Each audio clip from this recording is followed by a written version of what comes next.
할렐루야. 오늘 금요기도회 예배하며 말씀 나눌 때 말씀 속에서 나를 향한 주님의 음성 듣는 시간 되시기를 축복합니다. 자, 오늘 함께 나눌 본문 말씀 마태복음 9장 10절로 13절 말씀입니다. 우리 같이 한 목소리로 봉독하겠습니다. 예수께서 마태의 집에서 앉아 음식을 잡수실 때에 많은 세리와 죄인들이 와서 예수와 그의 제자들과 함께 앉았더니 바리새인들이 보고 그 제자들에게 이르되 어찌하여 너희 선생은 세리와 죄인들과 함께 잡수시느냐. 예수께서 들으시고 이르시되 건강한 자에게는 의사가 쓸데없고 병든 자에게라야 쓸데있느니라.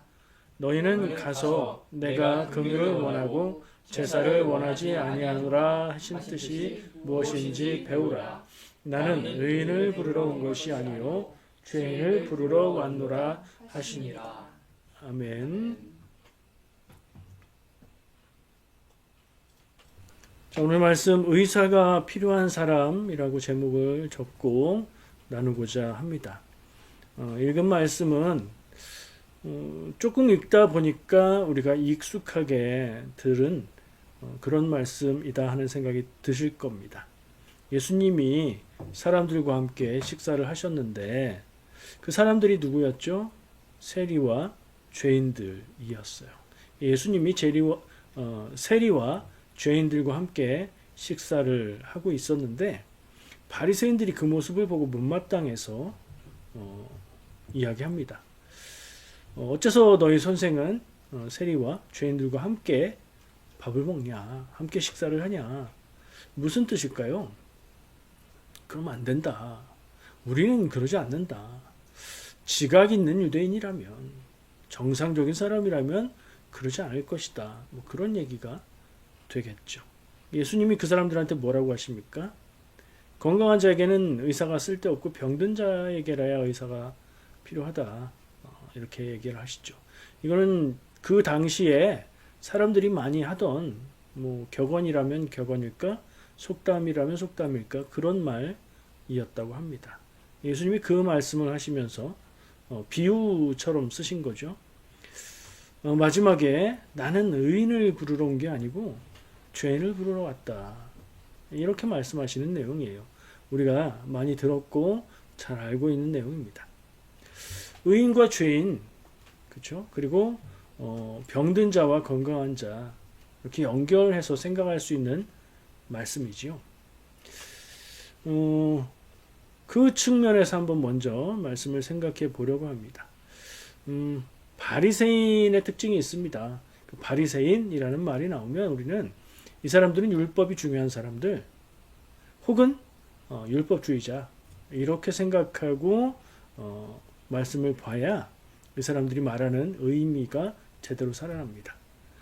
바리새인은 율법을 목숨처럼 율법을 지키는 게 가장 중요한 것으로 생각하는 사람들이었고요. 그러다 보니까 바리새인이라고 다 그런 건 아니지만 대체로의 바리새인들은 율법주의자가 되어버린 겁니다. 하나님의 뜻, 이웃 사랑 뭐 그런 거 잘 모르겠고 우리는 율법을 잘 알고 율법을 잘 지키는 사람이고 그것으로 우리는 만족하고 그것으로 우리는 의인이다. 저 사람들을 봐라. 저 사람들은 율법을 아는지 모르는지 율법 조항을 무시하고 산다. 저런 사람들과 함께 어울리면 안 된다. 가까이 하지도 말아야 된다. 이런 마음, 이런 자세를 가진 사람들인 겁니다. 이 말씀을 읽고 묵상하는 가운데 다른 복음서에 있는 말씀이 떠올랐습니다. 마태복음에 있는 말씀을 묵상하다가 누가복음에 있는 말씀이 생각이 났는데요. 그 말씀을 찾아서 읽고 연결해 보니까 오늘 그 마태복음에서 예수님이 말씀하고 계시는 그 내용이 정말 깔끔하고 명쾌하게 더 다가오며 이해가 되는 느낌을 받았습니다. 같이 한번 찾아서 읽어보면 좋을 것 같아요. 빨리 찾을 수 있는 분은 누가복음 18장 9절부터 14절까지 말씀 찾아서 눈으로 같이 보시면 좋겠고요. 제가 읽겠습니다. 누가복음 18장 9절부터 14절까지에 있는 말씀. 제가 오늘 말씀을 묵상하다가 그 말씀이 떠올랐는데요. 자, 말씀을 읽습니다. 또 자기를 의롭다고 믿고 다른 사람을 멸시하는 자들에게 이 비유로 말씀하시되 두 사람이 기도하러 성전에 올라가니 하나는 바리새인이요 하나는 세리라. 바리새인은 서서 따로 기도하여 이르되 하나님이여 나는 다른 사람들 곧 토색, 불의, 간음을 하는 자들과 같지 아니하고 이 세리와도 같지 아니함을 감사하나이다. 나는 일에 2번씩 금식하고 또 소득에 11조를 드리나이다 하고 세리는 멀리 서서 감히 눈을 들어 하늘을 쳐다보지도 못하고 다만 가슴을 치며 이르되 하나님이여 불쌍히 여기소서 나는 죄인이로소이다 하였느니라. 내가 너희에게 이르노니 이에 저 바리새인이 아니고 이 사람이 의롭다 하심을 받고 그의 집으로 내려갔느니라. 무릇 자기를 높이는 자는 낮아지고 자기를 낮추는 자는 높아지리라 하시니라. 아멘. 누가복음에서 누가가 기록한 예수님이 하시는 말씀인데 어떤 사람들이 자기는 의롭다고 생각하고 다른 사람을 멸시하는 사람들을 보시고 그 사람들에게 이야기를 하나 해주신 거예요. 바리새인과 세리가 성전에 가서 기도하는 내용. 내용은 길게 얘기하지 않겠습니다. 왠지 잘 연결되죠. 오늘 세리와 죄인들과 함께 식사하시는 예수님을 보면서 제자들한테 아니 너희 선생은 왜 저 세리와 죄인들과 함께 식사를 하냐? 잘못된 거 아니냐? 너의 선생은 저들이 죄인이라는 것도 모르냐? 저들과 함께 어울리면 율법을 무시하고 사는 저들과 같은 사람이 되는 건데 무슨 생각이냐? 이렇게 말하는 바리새인들. 그 사람들에게 예수님이 의인과 죄인 그리고 병든 사람과 건강한 사람 이것을 이제 상징적으로 연결해서 이야기를 하셨는데 누가복음 말씀에 보니까 누가복음 말씀은 누구한테 하셨다고요? 자기를 의롭다고 믿고 다른 사람을 멸시하는 자들. 딱 떨어지죠. 바리새인들. 자기가 율법을 잘 지키면 잘 지킬수록 율법을 철저하게 지키면 지킬수록 나는 하는데 너는 왜 못하냐?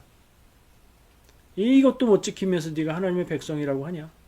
하는 마음을 가진 그런 사람들에게 말씀하시는 거다 이거죠.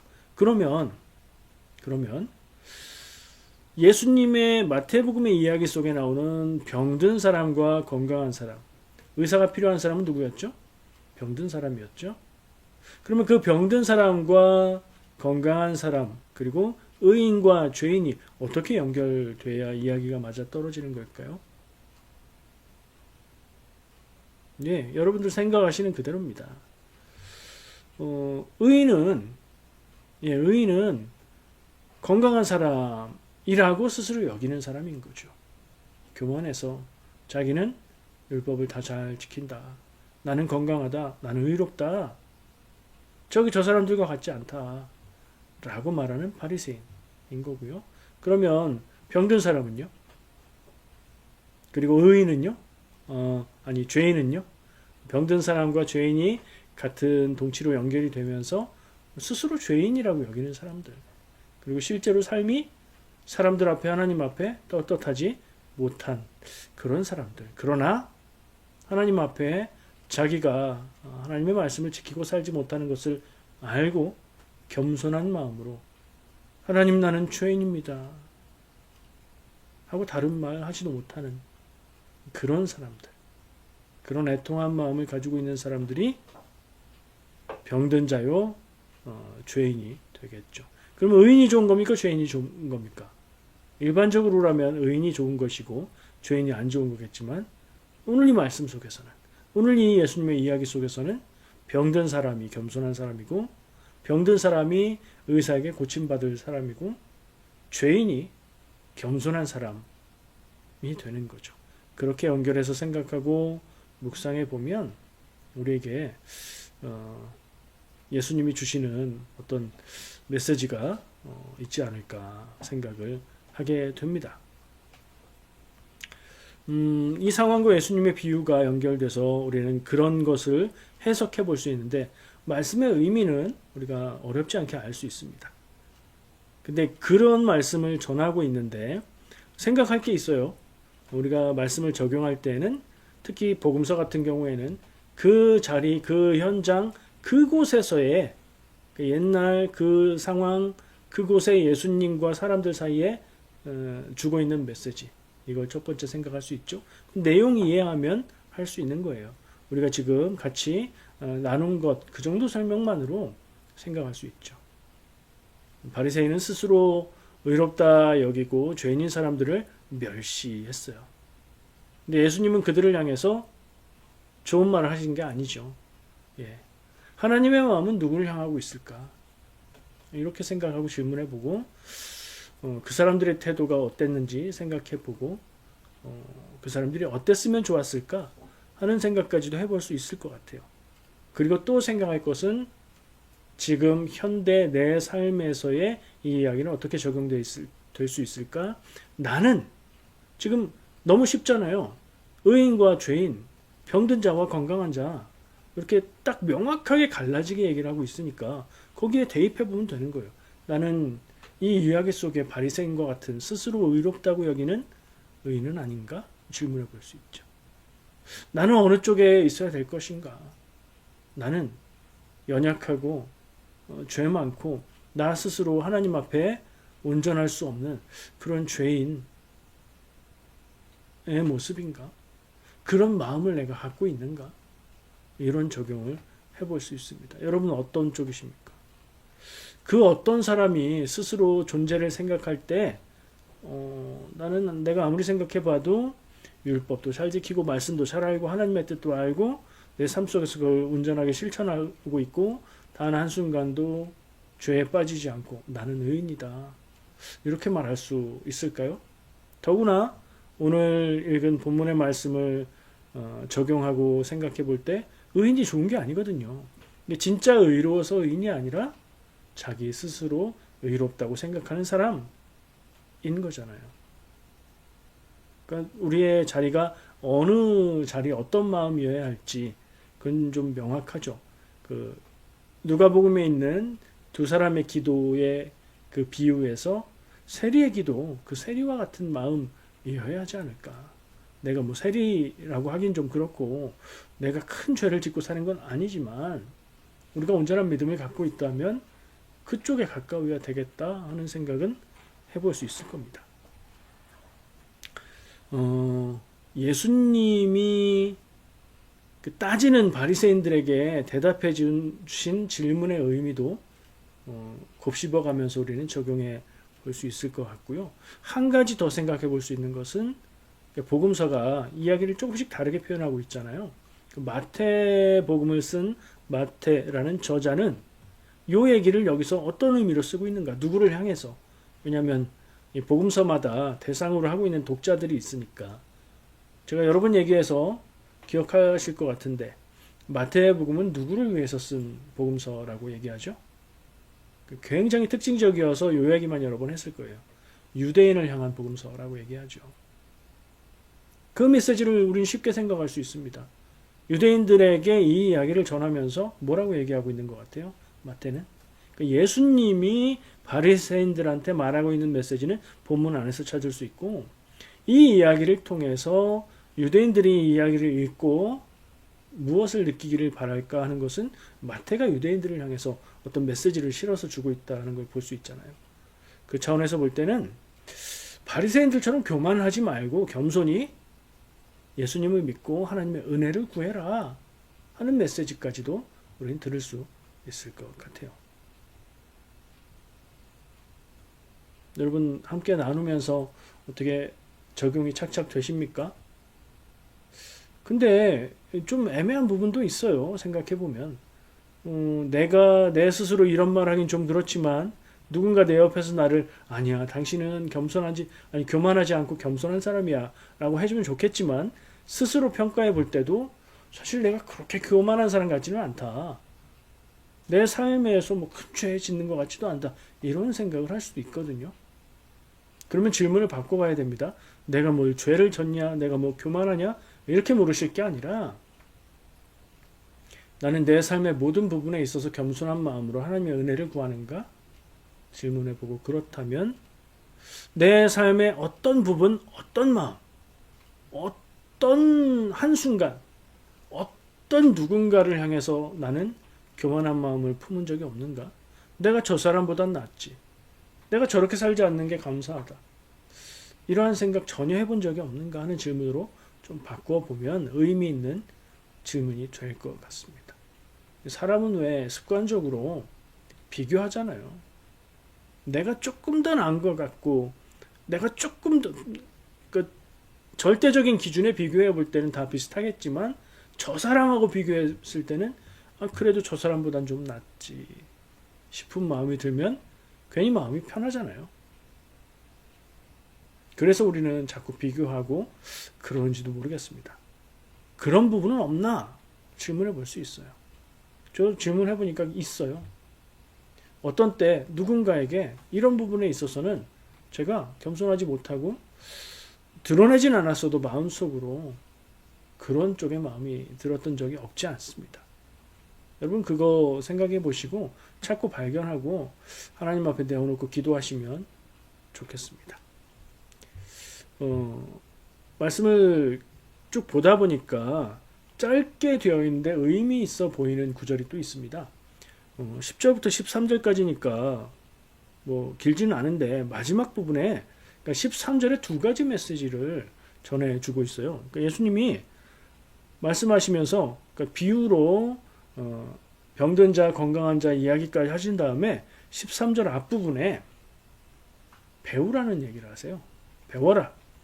뭘 배우라고 하시나 보면 너희는 가서 내가 긍휼을 원하고 제사를 원하지 아니하노라 하신 뜻이 무엇인지 배우라. 무슨 말이냐면 바리새인들을 향해서 너희들은 가서 성경 말씀에 이렇게 기록되어 있는 부분을 찾아서 생각 좀 해봐라. 하나님이 말씀하시기를 내가 긍휼을 원하고 제사를 원하지 아니하노라 하신 말씀이 있는데 그 부분을 찾아서 한번 깊이 생각해봐라. 니들이 무슨 질문을 한 것인지. 그리고 배우라라고 말씀하시는 부분을 보면 우리가 쉽게 생각할 수 있는 결론이 바리새인들의 질문과 태도와 마음이 맞다 틀리다? 틀리다는 얘기예요. 너희들 지금 잘못 생각하고 있다. 너희들이 하나님의 뜻이라고 여기고 그것을 지금 따지고 있는데 그게 정말 하나님의 뜻일까? 이게 호세아서 6장 6절에 나오는 말씀을 인용하신 거거든요. 그 부분의 말씀을 보고 다시 잘 생각해봐라. 이런 얘기를 하시는 겁니다. 너희들이 지금 알고 지금 생각하고 지금 주장하고 있는 그 마음 그 생각이 틀렸다. 다시 생각해라. 하시는 말씀이에요. 누군가를 향해서 대놓고 너 틀렸다라고 말하는 거 쉬운 일 아니죠? 틀렸다고 알려주면 싸우자는 얘기가 아니고 나를 무시하고 멸시하는 것이 아니라면 우리는 귀담아 들을 필요가 있습니다. 아니 싸우자고 얘기하고 멸시하고 무시하는 얘기라고 할지라도 비판을 위한 비판이라고 할지라도 그걸 새겨들어서 우리에게 나쁠 건 없습니다. 물론 너무 그 얘기를 크게 들어서 내가 막 소심해지고 마음이 우울해지고 그럴 것까지는 없어요. 귀담아 듣고 생각해 보는 건 좋은 겁니다.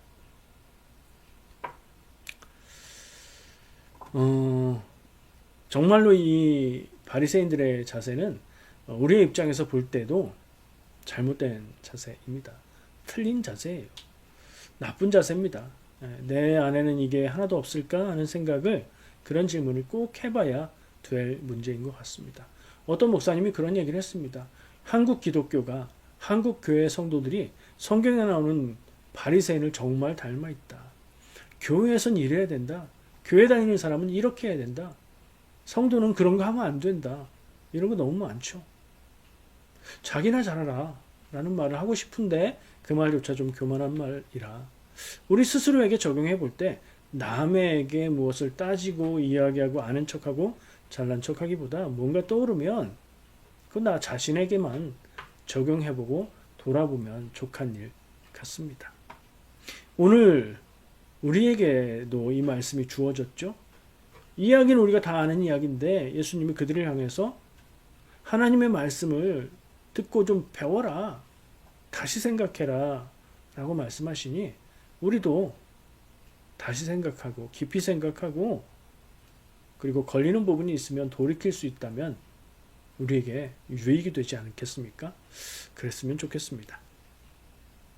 13절에 두 가지가 저는 눈에 띄었는데요. 하나는 배워라 하는 말씀이었고요. 그 뒷부분에 오늘 찬양도 했지만 예수님이 오신 이유, 예수님이 이 땅에 오신 목적, 예수님의 존재 목적을 밝혀주고 있는 이야기이기도 합니다. 그렇죠? 제가 아까 앞에서 길게 얘기했던 그런 말씀들의 의미 같은 거, 바리새인을 향한 메시지 같은 거, 혹은 뭐 유대인을 향한 메시지 같은 거 이렇게 다 빼놓고 그 이야기만 가지고 생각해 볼 때에도 큰 의미가 있는 거예요. 왜냐하면 예수님이 이 땅에 오신 이유를 말해주고 있어요. 뭐죠? 어떤 부분에서 그런 말씀을 하고 있습니까? 13절 후반부에 나는 의인을 부르러 온 것이 아니요 죄인을 부르러 왔노라. 불러서 어떻게 하시는 거예요? 죄인을 불러서 너 죄인이다 하고 혼내는 거예요? 아니에요. 죄인을 부르시고 그들에게 은혜를 주시고 그들을 회복시키시고 최종적으로 구원하시기 위해 오셨다. 죄인을 구원하기 위해 오셨다. 다시 한번 적용해 볼 수 있어요. 우리가 스스로 죄인이 아니라면 나는 의롭다. 나는 회개할 것이 없다. 나는 잘 살고 있다 생각한다면 건강한 사람이에요. 자기 생각에. 그 사람의 존재와 상태가 본질적으로 정말 건강할까? 우리가 그렇게 보고 있지 않잖아요. 자칭이잖아요. 자칭. 이렇게 비유할 수 있어요. 예수님의 비유였으니까. 사실은 아픈데, 사실은 많이 아픈데 아픈 줄 모르고 있는 거예요. 아니 나는 건강해. 무슨 소리 하는 거야? 나는 건강하다고. 건강하는 자신 있다고. 나는 영적으로 건강해. 나는 하나님 말씀을 다 지키고 율법을 지키고 있어. 나는 믿음으로 살려고 애쓰고 있다고. 나는 주일을 쉰다고. 이런 생각, 이런 교만이 우리의 앞을 가린다면 그 교만이 더 큰 죄인데 그것도 모르고 나는 죄인입니다. 고백하지 못하고 선생님 내가 여기가 아픕니다. 아픈 줄 모르니까 의사한테 가서 아프다는 얘기를 못하면 치료받을 수가 없죠.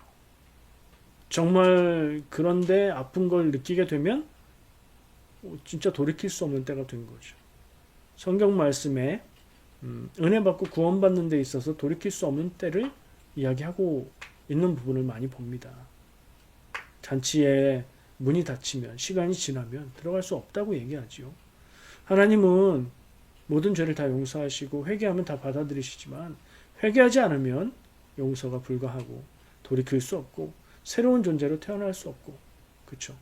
거듭날 수 없고 그러니 스스로 건강하다, 스스로 의인이다 여기는 게 얼마나 위험한 것입니까? 예수님은 죄인을 부르러 오셨다 라고 말씀합니다. 죄인은 하나님의 은혜를 구합니다. 주여 나를 불쌍히 여기소서 긍휼을 구합니다. 그러기에 용서받고 구원받을 수 있습니다. 이런저런 아픔과 상처를 가지고 살아갑니다. 모든 사람들이요. 인생의 문제들을 안고 고통 가운데 아픈 마음을 부여잡고 살아갈 수밖에 없는 것이 보통 사람들의 모습입니다. 내가 힘들고 어려울 때 남들을 바라보면 다 편안하고 다 잘되고 다 평안한데 나만 힘든 것 같지만 그 사람들도 다 그런 아픔을 지금 아프지 않을 뿐이지 마음 가운데 그런 아픔과 상처를 품고 살아가고 있다는 것 기억할 필요가 있습니다. 나는 아무 문제 없다. 나는 믿음 생활 잘 하고 있고 내 인생에 문제도 없고 나름 괜찮은 인생을 살고 있다. 이런 생각하는 순간이 가장 위험하고 가장 교만한 순간이라는 생각을 해봅니다. 상대적으로 비교해 본다면 누군가보다는 죄가 적고 누군가보다는 믿음을 잘 지키고 신앙생활을 잘하고 사는 사람이 있겠죠. 근데 깊이 들여다보면 누구나 다 아픔과 상처와 그로 인해서 모나고 삐뚤어진 부분이 있을 겁니다. 우리는 흔히 그렇게 말합니다. 어린 시절 사랑받지 못하고 혹은 너무 가난했거나 결핍된 부분이 있으면 사람이 삐뚤어지고 이상한 성격을 갖기도 한다. 이런 생각을 하지요. 무난하게 살고 사랑받고 살고 행복하게 자랐으면 성격도 모나지 않고 무난하고 뭐 이런 얘기를 일반적으로 생각을 합니다. 근데 그게 상대적인 것인데 하나님 앞에서 비교해 볼 때에 그게 얼마나 차이가 있을까요? 여러분 스스로 한번 돌아보고 생각해 보세요. 마음에 상처가 됐고 서운해서 평생 잊을 수 없는 일 하나 품지 않고 사는 사람이 있을까요? 나는 그런 부분이 없는가? 그래서 하나님 앞에 회개하고 나서고 겸손하게 그리고 하나님이 사랑하라 한 사람들을 순전하게 순수하게 사랑하는데 걸리는 부분이 하나도 없는가 질문해보고 찾아볼 필요가 있습니다. 왜 나는 가끔씩 너무도 외로울까? 왜 나는 가끔씩 이유도 모르고 그렇게 공허한 느낌을 느끼게 될까? 평소에는 잘 살고 있는 것 같고 잘난 것 같은데 왜 가끔씩 나는 왜 이렇게 생겨 먹었을까? 하는 자괴감이 들까? 왜 그럴까요? 우리가 다 죄인이기 때문이고요. 내 마음에 연약한 부분이 있기 때문입니다. 바로 내가 병든 사람이고 내가 바로 죄인이기 때문입니다. 외롭고 고단한 내 영혼을 위해서 기도하면 좋겠습니다. 하나님 앞에서 불쌍히 여기소서 나는 죄인입니다. 그 말밖에 할 수 없었던 세리의 마음으로 우리도 함께 기도하면 좋겠습니다. 기도하겠습니다.